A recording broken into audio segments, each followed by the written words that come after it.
So somebody wanted me to does to K, somebody named K. Their YouTube channel is named K. But I think you can have multiple YouTube channels with the exact same name. Because I could have sworn I've seen that. But if you can't, pretty freaking smart. Because there's only 26 people on the whole planet who can have a YouTube channel that's just a letter. Anyway. So somebody done gone went and wanted me to does the video about the Ching Chang Rebellion. This was called the Taiping Rebellion. I guess that's what the Chinamen were called back in the 1800s or whatever. Yeah, like they killed, I guess we gave them a bunch of knives from our inventors, Julius Caesar and those guys, and they just hacked each other to death, 100 million people, because it was the virgin birth versus the Satan worshippers. Satan worshippers won. That's why China's so fucked. So, yeah, so that's what this video is about. So the Taiping Rebellion. I did the Wikipedia article for it, which is really long, like last week. And then I think I watched one YouTube video about it, and I can't remember the name of the dude, some dude. And there's lots of people who do the videos about it. And then I read all the books about, because I got interested in China. I read all the books about China on my audiobook page, including the 606-page book about the history of China and stuff. So, okay, so what's the Taiping Rebellion? From basically what I remember. Now, my style of going to be doing this video and these videos in general, I'm not a reporter, okay? If you want to watch a reporter, go watch one of these other YouTube videos. That's boring as hell. Any idiot can be a reporter. All I have to do is read and then just kind of basically recite everything that happened. What I want to talk about is, you know, the 30,000 foot view of it, the big picture, what was going on here. So yeah, there was a rebellion. It was between like 1860 and 1870, something like that. Hey, yeah, 20 million people died. Some say 100 million, up to 100 million. And it happened because there was this dude who was a provincial who went in to take the tests. Failed the test. Got pissed off, came home and said, "This is all bullshit. Let's do the rebellion." And so, now I saw one of the videos. Oh, and so they wanted to, they created it was out of Taiping, that's the city. It's like South Central China, and it was or Southeast China, and they wanted to kind of reinvent China. And they did a lot of really progressive things. They wanted to make it communist. That was kind of the beginnings of the communist of China, and they wanted to give women equal rights to men, which was completely revolutionary for China. And so that was cool. And the leader said that he was the little brother of Jesus Christ, and so that they were all going to be Christian, and so that they did it was basically like a civil war, because 20 million people died. And the amount of territory that they controlled was like as big as Great Britain. It was a lot, which isn't like that, which was maybe like a 10th of the size of all of China or something, 20th. So that's why they call it a rebellion. You know, it wasn't like a full-blown civil war, but some people would categorize it as that. Yeah, so it was like the Christians versus the kind of like the more traditionalists, Confucianist, Taoist, and Buddhist would be the original religions from there. Christianity's been around maybe 500 years. Well, actually, Christianity's been around since the beginning of Christianity. Like there's always a missionary somewhere in China since 2,000 years ago. But I think it kind of started to enter there, kind of like in the colonial type area. So anyways, what happened was the guy said, who I saw the video, he's like, "Well, yeah, you know how it is. You think you're the top dog in town, and then you go and you get your ass kicked because you're not really as badass as you think you are." That's not what happened. This dude was top dog. He was super serious, super learner, super learner. Like just wanted to learn everything, be the best at everything, and so he probably had a high opinion extremely high opinion of himself, extremely high opinion of China, and the national exams. So he went over to take the national exams and he failed, and that's what pissed him off. Now he didn't fail because he wasn't smart enough or he didn't do well on the test. It was because he failed the national exams because the national exams had become corrupted by them. They were judging people and deciding who could pass or not based on their accent. And because they could tell that he was a provincial, he had the provincial accent, and they just knocked him out. Just it was like racism. They just didn't allow him in, and it was like so. It was only a meritocracy on its surface. It actually wasn't, and so that's what pissed him off. He's like, okay, you know what? Fuck this whole Chinese meritocracy stuff. It's all bullshit. The American way is much better. Americans are better. The Western world is better because we invented a whole bunch of stuff and we brought them a whole bunch of things. Like in the 1850s, China and Japan were like living in the Stone Ages, almost. Like they were the same technology as 5,000 years ago or something. Like basically, like Admiral Perry in 1860 went to Japan and they did have guns. But they had very rudimentary guns, very bad guns. They still pretty much fought with swords and bows and arrows, and didn't do any trade. They were called the Hermit Kingdom, Japan and Korea, and they basically forced their doors open. And then, and they had just gotten past feudalism at that point.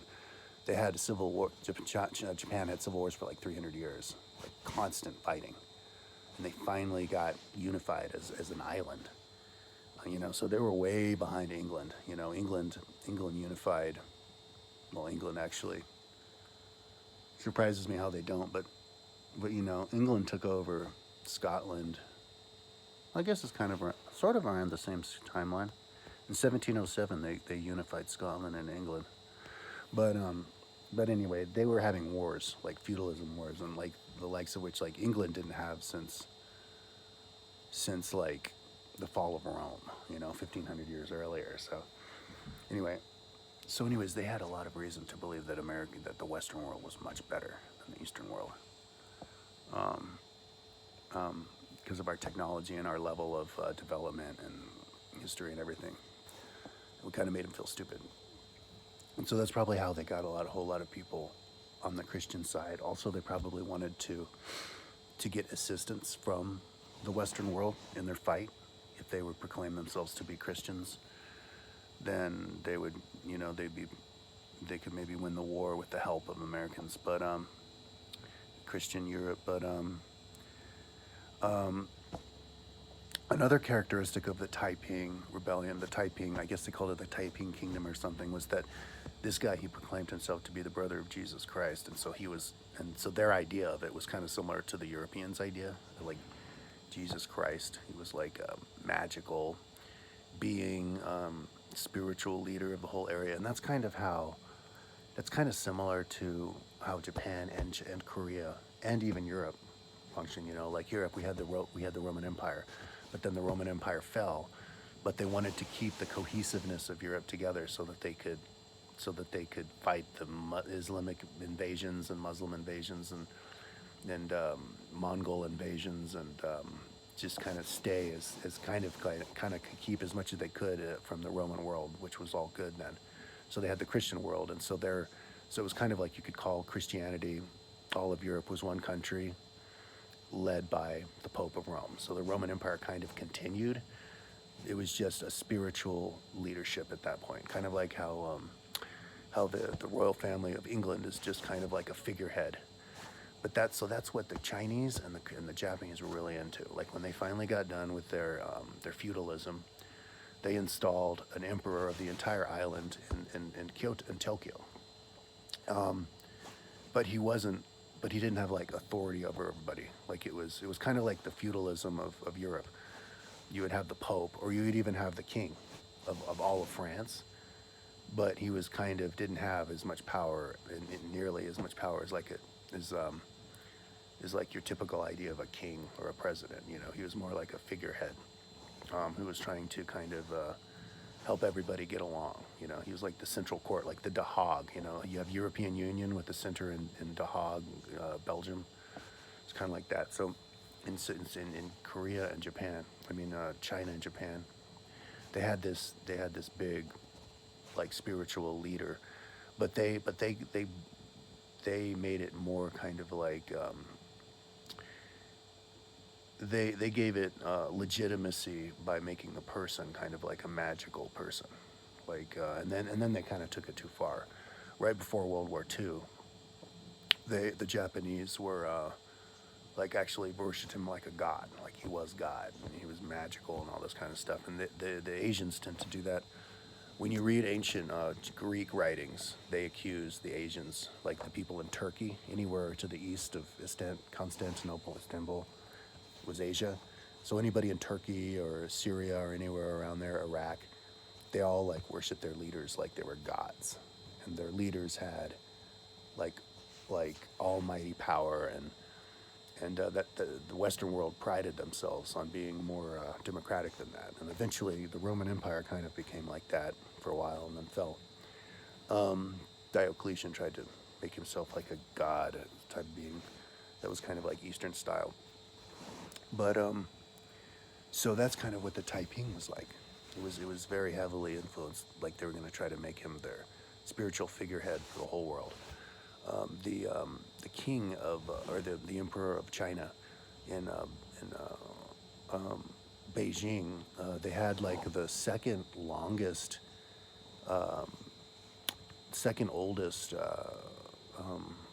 dynasty in the world, one of the oldest dynasties ever. The dynasty of the Meiji, what would they call it? The Shang dynasty, which lasted from 1644 until 1911, lasted 296 years. The Romanov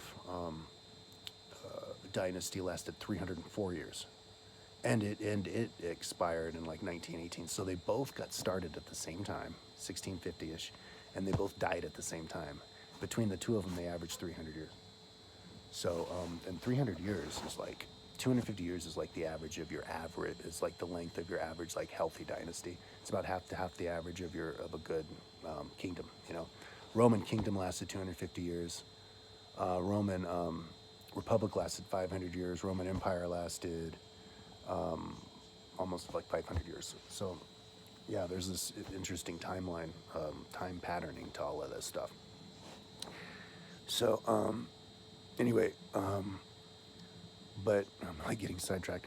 But China, they had, back in 1870s, you know, they were coming up on 260 years of their dynasty, and so, but it was happening. So they're at the tail end of a really old dynasty, really traditional and conservative dynasty. But at the same time, in the 1800s, from like 1820 to 1870, like from 50 years before until the beginning of the rebellion, China pretty much doubled in population, if I remember correctly from the Wikipedia article. Okay, and that's something that China actually does very easily. I became extremely interested in China when I was doing all this research, because China, you know, it's like the East versus the West. Like, China easily could have been the one that took over the world. Maybe it did. And they had the really interesting, you know, trajectory of going from the Stone Age into society. You know, they're very disparate, you know, farmers, and then they create the kingdom, and then they create this huge, you know, empire. But they make, they had a, you know, their emperor and the royal family and all that stuff. But they created the test, and that national test that they have, the national exam, was the best invention in the history of mankind when it came out. When white people were going over there, Europeans were going over there, they were just gushing over it. They thought China was awesome. They thought their national exam thing was awesome, and it is. The problem is, you know, when people's own personal corruption gets too into it, then it pisses people off, and it kind of defeats the purpose. And so you have to be able to have a national exam, and they did really well with it. You know, they had like a whole village where the whole thing was nothing but national exam people who came from all over the country, and they were all there together, like hundreds of people who would all have to be supervised by many people so they couldn't cheat. They'd be body cavity searched. I don't know if cavity searched, but they'd be stripped naked and body searched to make sure they didn't have any cheat sheets with them. They were supervised inside of a room, and they just gave them 3 days to just sit in that room and to write out all the essays they could and answer all the questions. Fucking brilliant. And then they judge the people, and it makes it a great meritocracy, you know, where the smartest people are controlling the country. And I think it helped China really well. You know, China's one of the most corrupt countries in the world, and you know, you can create a cool design, but if you make it easy for people to just corrupt, then it corrupts. The Chinese people are survivors. You know, they eat any and everything, and they've been through periods of survival. I mean, of starvation so many times, and that's how they learned how to eat everything. That's how we got the coronavirus, is because they're so disgusting. They'll literally eat any and everything, and they're really hardworking when it comes to survival, but they don't care about, like, they've developed a habit of not caring about the world around them, so they'll let stuff get so disgusting that sicknesses will come. Like, they don't clean up after themselves. They're like survivors. Like, they can eat anything. And the reason is because China is like the biggest plain area in the whole world, with this huge river that goes through it. And over the last thousands of years, they have been, you know, diverting these rivers to create it, to make these little rivers, big rivers to make the little rivers. And so it's just this huge rice paddy. So it's this perfect situation. And rice is the perfect, it can create more calories per square foot than like anything, like way more than, as long as you have the water, which they do. So it was like a breeding ground for people, like you wouldn't believe, you know, just like people, an explosion of people. Like, you look at animals and there's like, oh my God, where did all those flies come from? It's like that, because it's such a good, fertile land. If you look at China on Google Earth and you zoom in, it's just town after town, the whole freaking thing. It's just one giant freaking city. It's insane. 1.4 billion people. It's like 4 times bigger than America, in smaller territory. So what happened was that they would have these huge population explosions, and then what happens if there's a drought? Well, a fuckload of people are going to die, like way more than a normal place, because they all depend on the food. So so with China, there's these explosions of population, and then these just wiped out, and all of them die in one generation, and they pop up and they die. And so they're really good at surviving, because they have these legends and these skills they've developed over thousands of years to survive off of like bark, you know. And then the weather gets better, and then you can multiply. And so that's why China's are like that. But they're also like not, they're kind of keep to themselves. They're like, because they're survivors, they're like all integrated. So in China, somebody could be beating the shit out of somebody in the street, nobody even gives a shit, because you're on your own in China. Maybe that's why they all know kung fu. You gotta fight for yourself. So they don't really, and so it kind of stirs us, the nation of sociopaths. You know, a sociopath doesn't care about somebody else. You only care about yourself. But because the people kind of, it's such a big place, and they had such centralized power, that the people, just the regular people, kind of, it didn't percolate down. All the education didn't percolate down to them. So they were very susceptible to rebellion, to not understanding, not being educated, not striving for the national exam. And so it was kind of a precarious. And so if you throw together a doubling of the population of China in the 1800s, it's the same thing that happened with America. American doubled in population from like 1730 to 1780, and that's why we had a revolution. We fought England, because we had all these new people, these new generations of people who thought new in a new country, and with all this power, and it's like, why would we follow them? So China blows up in population, explodes in population, at the same time where the old ancient traditional is still in power and been around for hundreds of years, the Shang dynasty. I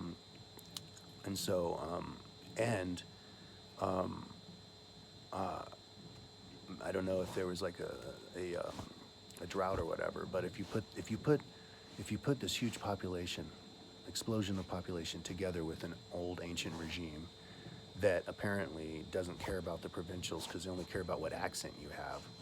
And so that whole national exam stuff, they just lost faith in it. Then that's when you have a recipe for disaster, when there's just too many people who are uneducated and disenfranchised, who are all a kind of like a whole new country that popped out of nowhere, a new generation who thinks different, you know, and then you have the power structure. That's what happened. It clashed. And you know, Chinese don't really have that much respect for life when it comes down to it like that, like wars and stuff, because they've had so many of these famines and these mass deaths that they will kind of kill each other at that brutally like that as well. Like life doesn't even matter. There's so many people and they're all dying anyway. So it became extremely brutal, and the Taiping rebellion wasn't successful because they were like worshiping the guy like a god and trying to make him a god and basically trying to keep the same China, because the emperor was like a god, only so you keep it all central power, not sharing the power, or trying to have a kingdom, like one leader, but at the same time trying to make it communist where everybody owns the same thing. They didn't have it thought out, and only 10% of their original writings remain, because the Chinese went in there after they won and just burned all their books. So they don't really know exactly what they were thinking, and I didn't read anything of what they were thinking, but that's probably what happened. There's just way too much of a disparity, you know, and that's why the Uyghurs are getting killed in China, because there's just too much of a difference between the Uyghurs. They're almost like white, like us, like me, and the actual Han Chinese people. So they feel like they need to just wipe out everything around them, kind of like because it's a totalitarian country, you know, Russia trying to take over Ukraine because Putin has all the power in the whole country, and they're afraid of like diversity, so they just want to make everybody the same. And so China takes over Tibet in the 50s. And replaces, like back by 1998, 9 million Chinese lived in Tibet, and there were only 7 million Tibetans. And so now they're doing it with the Uyghurs and stuff. So, and they know that, like the people in Chinese, they develop a bad reputation, and so they fight in large numbers, and then they're brutally retaliated against. And so now China is just a total disaster of a country. It's everybody hates them. They started the coronavirus. Nobody can trust the leadership. The leadership has been menacing, and and I think there's been really unfair trade practices with China. I don't know the details of that. I want to read one of those books, but now they're making these islands that are like 600 miles away from China, way in the South Sea, like only like 100 miles or something off the coast of Malaysia. Like nowhere near China. Like traditionally, China's supposed to, like your waters are supposed to be as far out, that you own are supposed to be as far out as a cannon from your land can shoot. If you can't shoot the boat, then the ocean belongs to everybody. And they're out there 600 miles away from China. So it's basically the same thing as just invading another country, because that's not their water. It's international water, and they just happen to be able to build a bunch of islands there because it's shallow enough. So we need to put them in their place, because they're trying to make a military base to take over the rest of the world. We need to blow those fucking islands out of the water. But anyway, so the reason that China, because you could think, you could expect China to be the one to bring the world to the next level because their trajectory to civilization was so poetic, you know, and predictable. Like of course you make a whole bunch of people and a huge population over a large period with area with lots of, you know, good land, and then you make this national exam test. So I think what we need to, and so the moral of the story is maybe the war never would have happened if they had have made an actual proper national exam test, so that the super smart provincial can go in there and actually pass it and not be judged for being a provincial. So how would you but it seemed like they had all of these places, these mechanisms in place. If you go to the National Exam Wikipedia page, it'll take you like 2 hours to get through. It's huge, and they give you all of these different requirements that they had to pass. Like you have to ride a horse. Part of the national exam, it wasn't even mind. It was also physical stuff. You had to ride a horse towards a target, a regular size, like meter wide target, and you had to hit it. And you had 3 tries. And if you didn't make it in 3 tries, you were kicked out. And so it kind of reminds me of my whole idea, my bike school idea. You need to make it a national exam. Only, see, the one thing that went wrong with the national exam of China is that there wasn't enough meritocracy.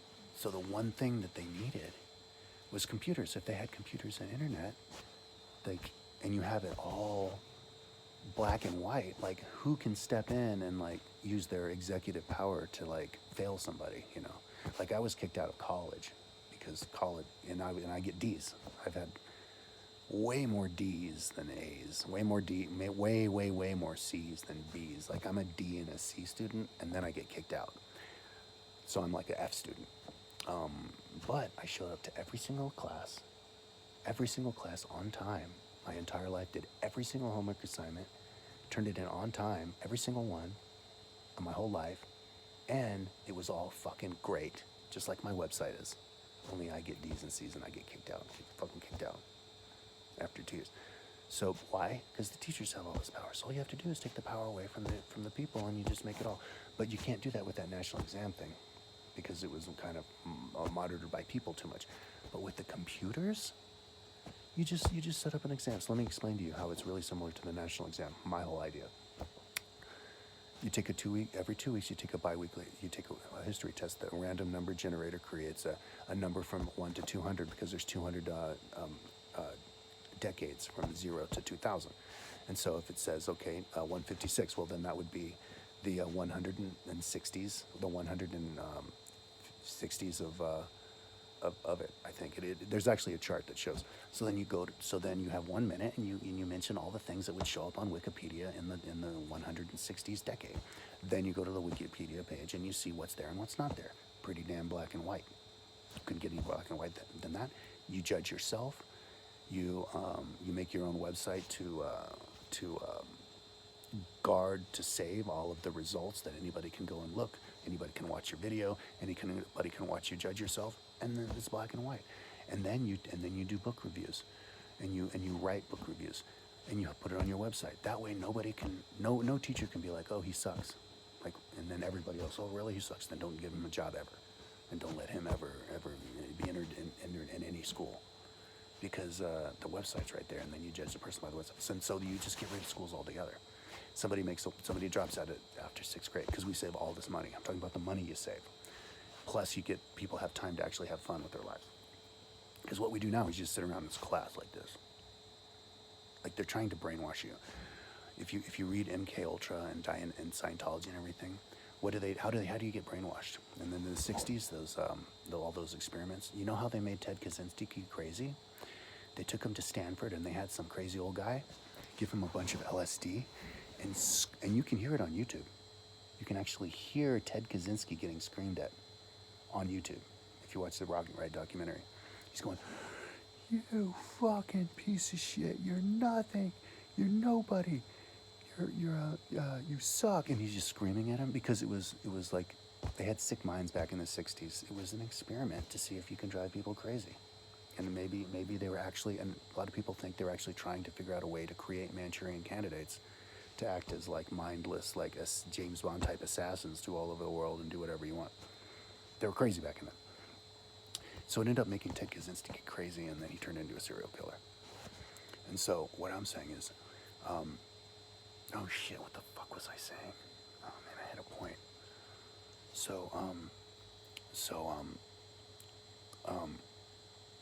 Oh yeah, so that's what modern day schools are, dude. They sit you in class, and they make you sit there and shut up and not move and look and watch the teacher blurb at you. And if you blink or you look bored, then you fail. That's why I failed. Not because I'm an idiot or something. Look at my website. I always fail out of class and get kicked out of school because I look bored. So they're actually training you. They're mind control training you to be like, So the people who actually get accepted into the law schools and the high education schools, and then get into the big businesses as CEOs and politicians, they're all the people who are like mindless, just fitting in. It's fucking mind control. Education is. So yeah, you shut schools down after 6th grade. You just teach them rudimentary. They drop out of 6th grade, and then they have from 6th grade, however, 10 years old until they're 20, they get the whole 10 years to themselves with their parents to create their website, right? So then by the time they're 20, they all have a YouTube video of every single subject. They've read every single book of value that is ever needed, because it's all on my website. You just follow my website. They've taken the bi-weekly history so many times they really memorize history. And they've done book reviews, so they're fucking geniuses. Only they haven't been in school since the 6th grade. So they can just go in, they don't even have to get accepted to a school. They will give the school the honor of letting them go to their school. So they're, I want to have one of these powerful, well-paying jobs. Or a powerful job where you can influence society and make society better. So you can just apply to Harvard Law at 20, but you never went to school since you were 6, because you have a website. And they're like, are you good enough for us? Holy shit, look at our website, of course. So then you just expect people to be smart enough for it, because everybody is. If you make a website, that obviously you are. And then it doesn't take that long. Like when I applied to CU when I graduated high school, and of course they didn't let me in, I had to pay $40. They're probably paying $100 to get rejected from a college. So if you pay somebody $100, of course, that will pay for them to peruse your website. You check out, the website's cool, I like your videos. And then you get accepted into medical school, law school, whatever, economics, top school or whatever, intern at the DNC or whatever. You get to go up to the next level, because I'm like 10 times smarter than like a Kaylee McEnany. She went to fucking Harvard Law. Okay, there's all these lawyers who went to Harvard Law who are MAGA. If you're MAGA, you're a freaking retard. So what they're doing is we have a system set up that knocks the smart people down and lets the idiots arise. But you could fix all that if you just take away the all of the human arbitration, all the teachers who say, I don't like him, or I'm not going to accept him. You just go, hey, go. Do it. Go. It's simple. Do what? I just said, you do all the tests, you do all the books, you do all the book reviews, and you try to get the highest level in the physical stuff. I have the physical stuff too, how fast, and you record all Strava. So you package your Strava to the link of your website, and the bi-weekly history tests, and all the YouTube videos and writing. Boom, that's it. Why the fuck would somebody need supervision? When I was in college, I was like, hey, I want to talk about making my own major, to the teacher and advisor who I had the class with already. She goes, I'm not talking to you about any of that, because kids only want to take the easy classes when they try to choose their major. So just choose one, and then we'll choose it for you. So I was like, I did that because she was going to refuse to talk to me. So I had to major in English because I wanted to write. I was never allowed to write a single thing the whole time. I should have chosen history, but I couldn't take any classes because you couldn't take anything, because it all had to be like from English, right? So I tried to fill up my schedule all the way. I do 2 whole summers of school, and I do a whole nother class after that. And I'm in school 4.5 years.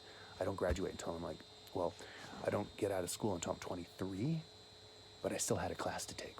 So I had to pay like $900 at CU just to get the English degree 2 years later. And then they kicked me out of the education department. So it's like, what the fuck? Because, and that's the fucking cunt, Dorian Yates from Fort Lewis College, a piece of shit. She literally told me to my face that I only want to take the easy classes. So I'm a numbnut, and all the students, just like all the other students there. So that's what college is. I was told by my professor that's what college is about. It's people who don't want to learn. And the only reason they're there is because that's the only way they're ever going to even halfway learn anything, because they're all fucking idiots. So if you just get rid of that and you go, hey, look, college can stay around for the retards. There's plenty of retards who'd love to go to college and meet people and maybe smoke dope in there and have friends and meet people that way. But there's people who actually have a brain on their head. Just allow them, because there's no mechanism to even allow them to do that. Imagine if somebody now dropped out after 6th grade and they made a website like mine. Their website was awesome. And they wanted to become a politician. And so they tried to get entered into the politician group or get that final like master's or whatever. You shouldn't even have a master's. Like, you have a supervisor, make their own master's. But they want to get into the door, right? They want to get a job somewhere. But all they have is a website. Nobody's gonna do shit for them. I have a website. Nobody's even commented on my website. Nobody's even actually, for the very first time, somebody acknowledged that I had a website. I went into Thanksgiving today, and my brother goes, "Well, what are you working on your website?" Like, for the first fucking time. I said, "Oh, the animals, the fauna of Boulder." You know what I mean? So you have to switch it around. That's basically our answer to the Chinese national exam, because now China has their social credit system, and it's not based on positivity, it's based on negativity. So everybody's is pops out of the womb, and at the beginning they suck. And if you do anything wrong, oh, now you really suck. Oh, did somebody bust you on this? Oh, now you really suck. So everybody sucks, and then everybody. But why not have it the other way? Everybody's the same in the beginning, and if you do something awesome, oh, you're awesome. Oh, you do it again, oh, you're awesome. So then it gives people the incentive to be better, instead of making people afraid to like get busted doing something wrong and then making people tattletale. So China is a country of tattletales who are cowards who let somebody get beat up on the street or raped on the street or robbed on the street, but they won't do shit. But at the same time, they'll tattletale on somebody else in order to protect themselves, to not, because I think they get a little bit of boost on their points. It's so stupid that China could have done so well. So what we take is their idea of their national exams, only we make it, computerize it, and we make it so that there's no you don't need to pay somebody to supervise you, because with my biweekly history test, you do it with your eyes closed, and so everybody knows that you're not cheating. Everybody can see with the video. You're like, we need to use the technology. There's this book I read. Somebody said, when we invent things, it takes us like 100 years to finally use the technology. They invented the apple shaker. 50 years later, people are trying to protest against the apple shaker. They invent the cotton threshing machine and the steam engine, and so then you have the Luddites trying to tear apart all the steam engines because they don't want to use this technology. And finally, 100 years later, we finally are like, oh yeah, right, because rich people use the technology to just make themselves rich and then to fuck everybody else over. That's what happened in the Industrial Revolution. Nobody made any money. Everybody was dying and playing children, and children are dying. And everybody's dying in 20s because they're all polluted, and everybody's like rich as shit because they just took all the money from the technology. Technology is supposed to make everybody richer, not just one person richer and everybody poorer. That's what's going to cause a war. So if you want to have technology to make everybody richer, you have to actually use the technology to its maximum extent. And so everybody has to do videos, everybody has to have websites, because everybody can. The only thing that's keeping people from doing it is because they don't have time, because they're too busy doing the rules of society, having to show up at work, having to show up at school. So you're gonna liberate 10 years of somebody's life by getting rid of school.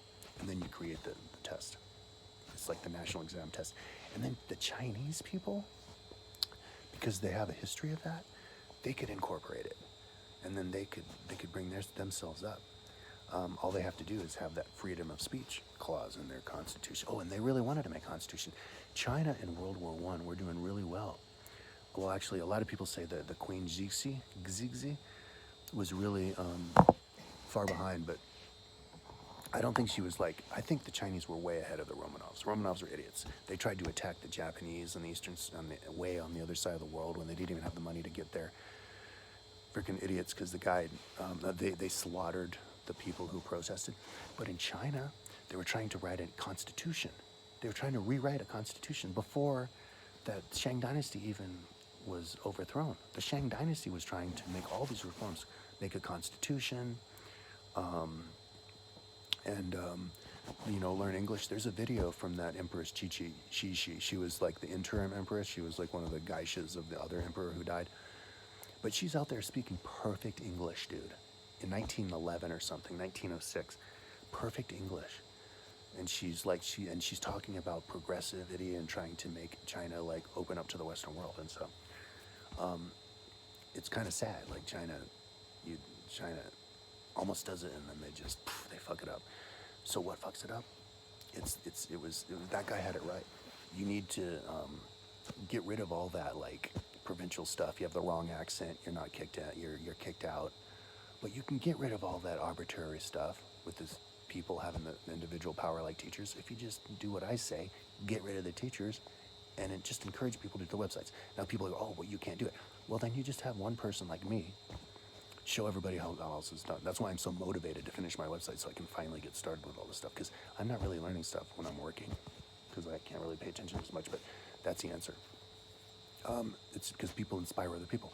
You have a kid. I want to get a kid to not go to school anymore, or not go to college, and instead make a website and then apply to higher education and see if they reject. And if they reject them, then you sue their asses and you gotta get the rules changed.